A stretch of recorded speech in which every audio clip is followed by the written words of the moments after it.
Glória a Deus. Ainda no capítulo de número 12, nós temos, a partir do versículo 21, a 10ª praga, a morte dos primogênitos. Ora, de todos os deuses que havia no Egito, o Deus mais temido, o Deus mais reverenciado, era o próprio Faraó. O Faraó, ele era idolatrado, ele se autodeclarava um Deus, né? Desde o início da dinastia dos faraós, né? O Deus, ele se dizia um Deus, e na morte dos primogênitos, aonde não tivesse a marca do sangue do cordeiro, à meia-noite o anjo da morte adentraria e mataria o primogênito daquela casa. E na noite da 10ª praga, da morte dos primogênitos, o anjo da morte adentra no palácio de Faraó, e aquele que era endeusado não pôde impedir que o seu filho primogênito viesse a falecer. E desta forma, Deus liberta o seu povo com mão forte e com braço forte. Então, nós temos aqui a preparação, porque a última praga do Egito, a execução da morte dos primogênitos, nós temos aqui no capítulo 12 a instituição da Páscoa. Como eu vos li, na parte B do versículo 11 do capítulo 12, esta é a Páscoa do Senhor. Versículo 12, naquela mesma noite passarei pelo Egito e matarei todos os primogênitos. Está a origem do nome Páscoa, passar por cima. Então, naquela mesma noite passarei pelo Egito, passarei por cima do Egito, por cima do país, e matarei a todos os primogênitos, todos os homens, como dos animais, e executarei juízo sobre todos os deuses. E daí, Deus ordenou para que os judeus observassem como estatuto perpétuo a festa da Páscoa. A festa da Páscoa é a comemoração dos judeus da libertação do Egito, da escravidão de Faraó. Glorificado e exaltado seja o nome de Jesus, aquele que vive e reina para todo sempre.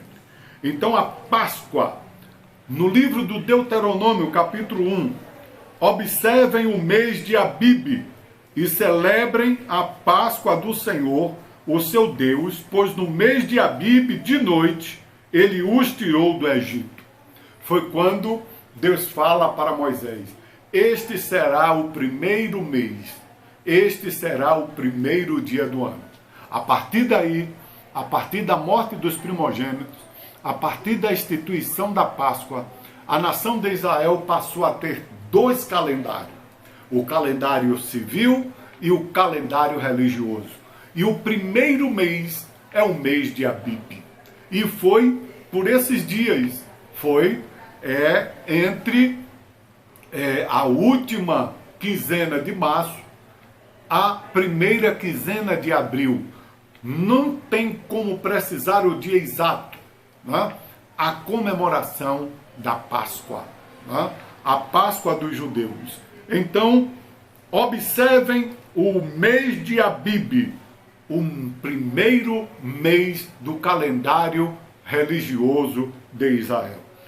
Ainda no Êxodo 12:2, este deverá ser o primeiro mês do ano para vocês, como eu já comentei agora há pouco.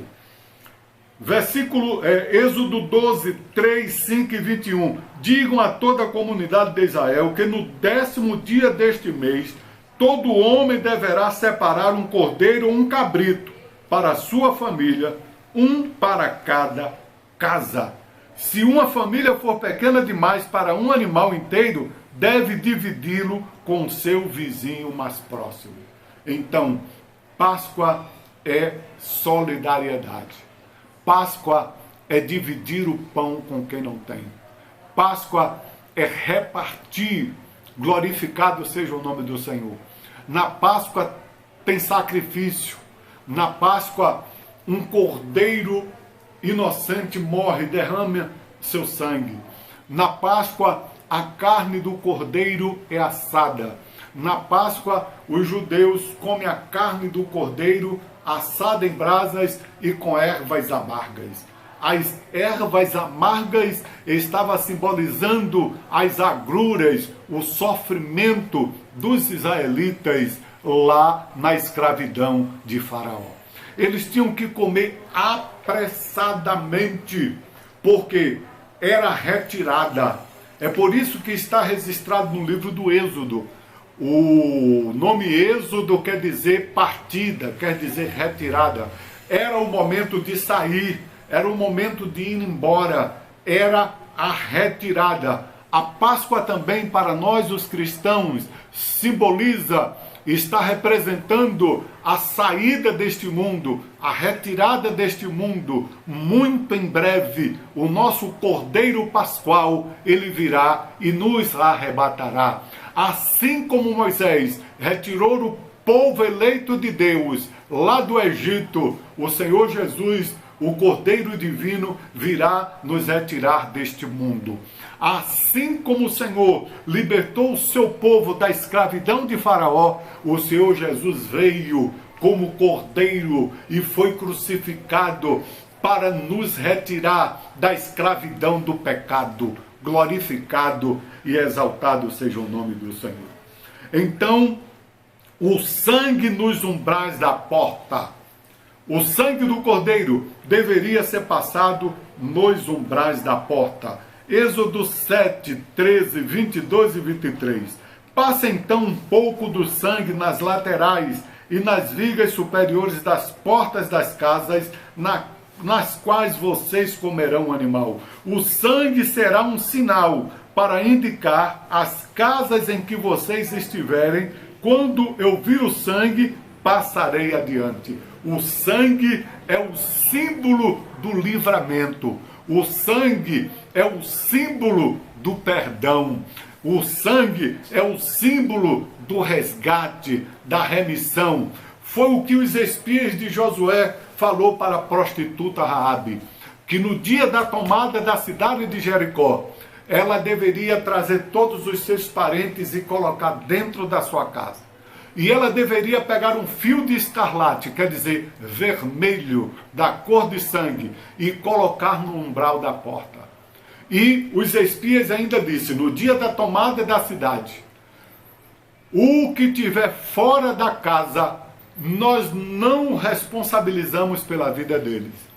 Todos que têm que estar dentro da casa, e tem que ter o fio de escarlate na porta, para que os soldados judeus possam identificar a casa pela qual o Senhor usou de misericórdia, o gentil pelo qual o Senhor poupou a vida no dia da tomada. Glorificado e exaltado seja o nome do Senhor.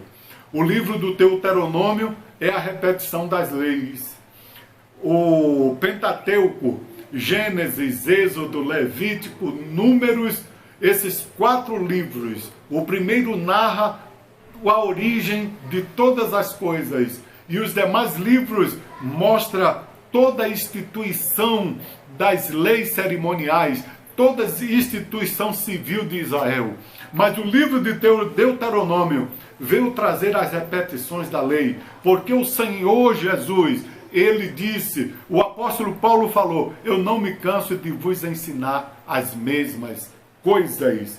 E no livro do Deuteronômio, capítulo 16, versículo 2, 5 e 7, está escrito: ofereçam como sacrifício da Páscoa ao Senhor, o seu Deus, um animal dos rebanhos de bois ou de ovelhas, no local que o Senhor escolher para a habitação do seu nome. Não ofereçam sacrifício da Páscoa em nenhuma das cidades que o Senhor, o seu Deus, lhe der. Sacrifiquem-nas apenas no local que ele escolher para a habitação do seu nome. Ali vocês oferecerão sacrifício da Páscoa à tarde, ao pôr do sol, na data da sua partida do Egito. Vocês cozinharão a carne do animal e a comerão no local que o Senhor, o seu Deus, escolher, e pela manhã cada um de vocês voltará para a sua tenda. Ou seja, não pode ser em qualquer cidade. Tinha que ser na cidade santa. Tinha que ser na Jerusalém, na cidade de Jerusalém. É por isso que todos os anos, todos os judeus, aqueles que tinham condições, saíam de todas as partes do mundo para ir celebrar a Páscoa. Não somente a Páscoa, havia 7 festas sagradas, porque as festas eram o meio de Deus se relacionar com o seu povo. Era o meio de Deus se manifestar no meio do seu povo. Assim como Deus reservou 7 dispensações bíblicas, da qual estamos na 6ª, e a 7ª milenial está no porvir, o Senhor, ele reservou 7 festas, as 7 dispensações para relacionar-se com os gentios, e as 7 festas para relacionar-se com o seu povo. E todas essas festas, todos os judeus e todos os prosélitos, que eram aqueles que se convertiam ao judaísmo, teriam que subir.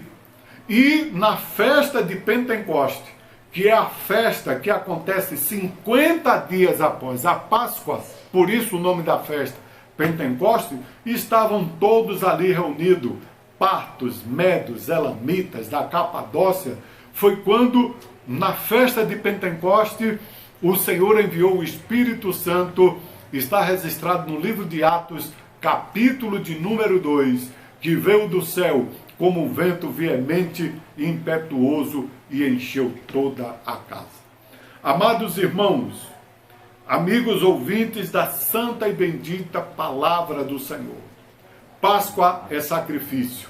O apóstolo Paulo, escrevendo aos Romanos, no capítulo 12, a partir do 1º versículo, ele diz: rogo-vos, pois, irmãos, pela compaixão de Deus, que apresentei os vossos corpos como sacrifício vivo, santo e agradável ao Senhor, que é o vosso culto racional. Então, neste momento, vamos agradecer a Deus, não pelo cordeiro que foi morto lá no Egito, não pelo cordeiro que é morto anualmente pelos judeus, mas pelo cordeiro de Deus que foi crucificado. Ele foi o cordeiro, ele foi o sacrifício por nós. Então vamos orar a Deus e agradecer a ele. E você que ainda não teve o encontro com Cristo, você pode aceitar ele agora. E depois, por intermédio do Facebook, do nosso irmão Gabriel. Aquele senhor. Não, o Facebook, no meu Facebook, no Instagram de Mariana, você pode dizer: eu aceitei Jesus como meu Salvador por aquela mensagem. Ou até no Facebook, no meu canal Luiz Freitas, Luiz com S, você também pode mandar dizendo e nós vamos orar por você. Tá bom? Senhor nosso Deus, nosso Pai que está nos céus, somos gratos a Ti por esta grande oportunidade, por mais uma live. Cobre-nos debaixo do Teu sangue precioso. Ser conosco desde agora e para todo sempre. Amém. A paz do Senhor para todos. Que a graça do Senhor Jesus, que o amor de Deus e as divinas consolações do Espírito Santo estejam com todos os irmãos, desde agora e para sempre. Amém.